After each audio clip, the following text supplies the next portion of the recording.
अस्सलाम वालेकुम, I am doctor Babar Rahman, I am cardiology resident. तो आज के इस वीडियो में मैं एक ख़ास मौजू के बारे में डिस्कस करूंगा। तो हम डिस्कस करेंगे हार्ट अटैक के बारे में। अगर किसी को हार्ट अटैक हो जाए तो उसकी अलामत क्या होती हैं और आपको फौरी तौर पे क्या करना है। सबसे पहले देखेंगे कि अलामत कौन सी होती है हार्ट अटैक में।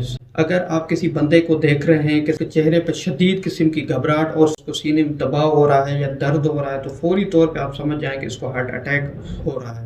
और दूसरी अलामत यह है कि उसको प्रोफ्यूज स्वेटिंग होगी, ठंडे पसीने आने लग जाएंगे। इवन कि कभी कभार तो ऐसा होता है कि कुछ पेशेंट्स में डायबिटीज़ की वजह से पेशेंट को बिल्कुल दर्द नहीं होता, पेशेंट पेन फ्री होता है, जस्ट उसको प्रोफ्यूज स्वेटिंग हो रही होती है और ठंडे पसीने आ रहे होते हैं। और तीसरे नंबर पे अचानक से पेशेंट उल्टी कर दे।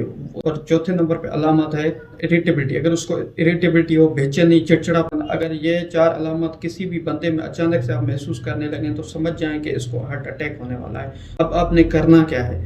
सबसे पहले तो आपने ये काम करना है कि उसको किसी सेफ जगह पे बिठाना है। फिर उसकी एयर वे क्लियरेंस करनी है। अगर उसने टाई पहनी हुई है तो टाई खोलनी है, उसके शर्ट के बटन्स खोलने हैं सारे। तक आपने एम्बुलेंस को हेल्प के लिए बुला लेना है।